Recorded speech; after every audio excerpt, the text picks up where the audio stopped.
இந்த இணைய விழாவுக்கு வருகிறது ஆலோசனை கூட்டத்திற்கு தானே தலைவர் அழைத்தார். என்ன சொல்ல போகிறார் என்று தெரியாமல், அறியாமல், புரியாமல் உறங்காமல் இருந்தேன் என்று தோன்றும்போது, உறங்காமல் எதற்கு இருந்தால் நல்ல முடிவை தானே எடுத்திருக்கிறார் என்று உரத்த குறை நீங்கள் அனைவரும் எனக்கு ஆதரவு தெரிவித்து பாரதிய ஜனதா கட்சியுடன் பயணிக்கிறோம் என்று சொல்லும்போது ஆரவாரத்துடன் இந்த நீங்கள் என்ன கருத்தை சொல்லப் போகிறார், எதற்காக அதைத்தானே பேச வேண்டும், எத்தனை இடங்களில் நிற்கப் போகிறோம் அதை பற்றி பேசும்போது வேறு ஏதோ கருத்தை பதிவு செய்ய வருகிறாரே என்று உங்கள் எண்ணங்கள் இருக்கும்போது அன்பு அண்ணன்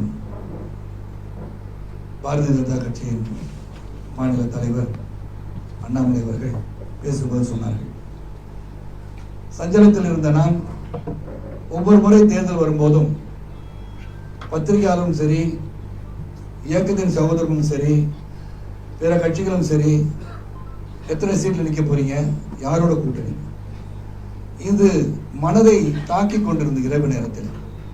அப்ப நம்ம இயக்கம் ஆரம்பிச்சோன்னா எந்த இடத்துல கூட்டணி, எந்த இடத்துல எவ்வளவு சீட்டு கொடுப்பாங்க, என்ன டிமாண்ட் வைக்கிறது மட்டும்தான் அரசியல்.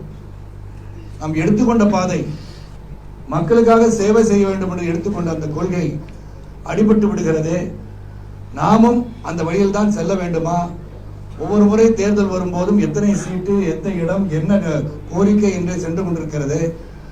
நம் வலிமையெல்லாம் ஏன் ஒரு வலிமையான மோடிஜி அவர்களுக்கு நாம் அர்ப்பணித்து அவருடன் சேர்ந்து செயல்பட்டால் என்ன என்று என் மனதில் தோன்றியது. அந்த நேரத்தில் என் மனைவியை எழுப்பி என்னங்க ஆச்சுன்னாங்க. இல்லை, இந்த மாதிரி ஒரு எண்ணம் வந்து கொண்டிருக்கிறது என்று சொன்னார்கள். அவங்க சொன்னாங்க, எந்த ஒரு முடிவு எடுத்தாலும் நான் உங்களோட உறுதுணையாக இருப்பேன். அது சொன்ன பிறகு நம்ம முடிவு எடுத்துட்டோம், ஐயோ இந்த நேரத்தில் ஏங்க அதெல்லாம் நாங்களாம் இப்போ வரவேற்கிற மாதிரி இருக்க முடியாதுன்னு சொல்லிட்டாங்கன்னா என்னன்னு சொல்லி 2 மணி அளவிலும் உறங்காமல் காத்துக்கொண்டு மற்ற உறுப்பினர்கள் என்ன சொல்ல போகிறார்கள், கட்சியை எப்படி வழிநடத்த வேண்டும் என்ற தேர்தலில் சிந்தித்துக் கொண்டிருக்கிற நேரத்திலும் போன் அடிச்சோன்னு என்னங்கன்னு கேட்ட உடனே, இப்படி ஒரு முடிவை நான் எடுத்திருக்கின்றேன், அது சாத்தியமா என்று கேட்டேன். சாத்தியம்தான். நீங்கள் முடிவெடுத்து விட்டீர்களா என்றால், நான் முடிவெடுத்து விட்டேன். இயக்கத்தின் சகோதரனுக்காக சந்தித்து விட்டு நிச்சயமாக என் கருத்தை அவர்கள் வெளிப்படுத்துவார்கள், நான் சொன்னதை கேட்பார்கள் என்ற நம்பிக்கை எனக்கு இருக்கிறது. அப்படிப்பட்ட தோழர்களை தான் இயக்கம் கொண்டிருக்கிறது. ஆக தலைவன் எவ்வளியோ அவ்வளிதான் நாங்கள் என்று ஒரு ரசிகமன்ற காலம் தொட்டே பயணிக்கிற அவர்கள் என்னை தாண்டி, என்னுடைய கருத்துக்களை தாண்டி, என் மீது இருக்க நம்பிக்கையை தாண்டி எந்த ஒரு கருத்தும் தெரிவிக்க மாட்டோம், மாற்றான கருத்தை தெரிவிக்க மாட்டார் அடிப்படையில் தான் இந்த முடிவை எடுத்து, ஏற்கனவே நாங்கள் பாரதிய ஜனதா கட்சியுடன் தான் இந்த தேர்தலை சந்திக்க இருக்கிறோம் சொன்ன நாங்கள் இன்று பெருமையுடன் கூறுகிறேன், இது ஒரு சிறந்த வழி. மக்கள் பணியில் நாம் தொடர்கிறோம். இந்த பயணம் சமத்துவ மக்கள் கட்சியின் முடிவல்ல, இது மக்களுக்காக நம்ம எடுக்கப்பட்ட முயற்சி, நாளை எழுச்சிக்காக எடுக்கப்பட்ட முடிவெடுக்கிறது. இது ஒரு தொடக்கம், எழுச்சியின் தொடக்கம், நம் நாட்டின் எழுச்சியின் தொடக்கம். ஒரு சாதாரண எளிய குடும்பத்தில் பிறந்த மோடிஜி அவர்கள் நாட்டின் பிரதமராக என்று சொன்னால் சிந்தித்து பார்க்க வேண்டும். கடுமையான உழைப்பு, உறுதி, நேர்மை. நான் எப்படி பார்க்கிறேன் என்று சொன்னால், எப்படி நாம் அனைவரும் பெருந்தலைவர்களை போல் ஒரு ஆட்சி வராதா என்று நினைக்கும் போது இன்று அப்படிப்பட்ட ஆட்சியை தருவதற்கு ஒருவர் இருக்கிறார் என்று சொன்னால் அது மோடிஜி அவர்கள். ஆக நமது இயக்கம் மீண்டும் அடுத்த தேர்தலை சந்தித்து, தொடர்ந்து தேர்தலை சந்தித்துக் கொண்டே போவது பதிலாக ஏன் நமது சக்தியை மற்றொரு சக்தியுடன் இணைத்து செயல்பட்டால் என்ன என்ற எண்ணம் எனக்கு வந்ததன் அடிப்படையில் தான் இன்று உங்களையெல்லாம் சந்தித்து உங்களின் பெயர் ஆதரவை பெற்ற பிறகுதான் அவர்கள் அதை ஏற்றுக்கொண்டிருக்கிறார்கள். இங்கே இன்னொரு விஷயத்தை நீங்க பார்க்கணும், ஏன்னா இந்த இடத்துல சொல்லிட்டாகணும். ஏன்னா பத்திரிகை சகோதரர்களிடம் 100 கேள்வி, 1000 கேள்வி, 10,000 கேள்விகள் இருக்கலாம்.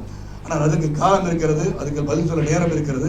ஆனால் இன்று நாங்கள் சமத்துவ மக்கள் கட்சி தலைவனாக எனக்கு ஆதரவளித்த அனைத்து மாநில நிர்வாகிகள், மண்டல அமைப்பு செயலாளர்கள், மாவட்ட செயலாளர்கள், ஒன்றிய நகர செயலாளர் அனைவரும் இங்கே மட்டுமல்ல கீழே வந்திருக்க அனைத்து சகோதரரும் சேர்ந்து தலைவர் எடுக்க முடிவுக்கு நீங்கள் கட்டுப்பட்ட காரணத்தினால், உறுதுணையாக இருப்பேன் என்று சொன்ன காரணத்தினால், நான் அவர்களுக்கு ஏற்கனவே நான் சேர வேண்டும், இணைந்து செயல்படும் சொன்னதற்கு நீங்கள் இணங்கிய ஒரு அடிப்படையில் இப்பொழுது நான் உங்கள் முன் மீண்டும் ஒரு முறை மாநில தலைவர் அண்ணாமலை அவர்கள் முன்னிலையிலே எங்கள் இயக்கம் சமத்துவ மக்கள் கட்சியின் இயக்கத்தை பாரதிய ஜனதா கட்சியின்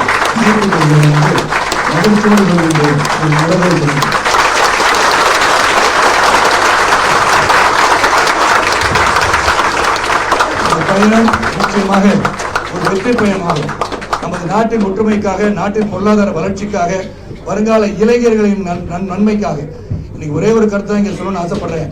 இன்னைக்கு அந்த போதைப் பொருள் எப்படி நமது இளைஞர்களை சீரழித்துக் கொண்டிருக்கிறது சிந்தித்து பார்க்க வேண்டும். அதற்கெல்லாம் நாம் ஒரு முடிவு காண வேண்டும் என்று சொன்னால் மோடிஜி அவர்களால் முடியும், அதை நிறுத்த முடியும் என்பதை உறுதி கூறி, ஏன்னா வருங்கால இளைஞர்கள் 2025 அதிகமான இளைஞர்கள் உள்ள நாடு இந்தியா என்று இருக்கும்போது அந்த இளைஞர்களை சிறந்த வழியிலே வழிநடத்த வேண்டும்.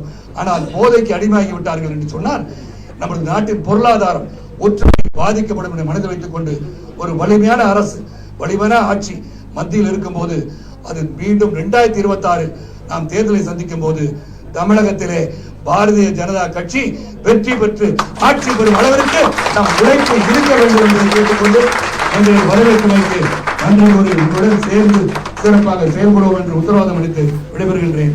நன்றி, வணக்கம். சுந்தர் ஒரு நன்றி சொல்லுங்க.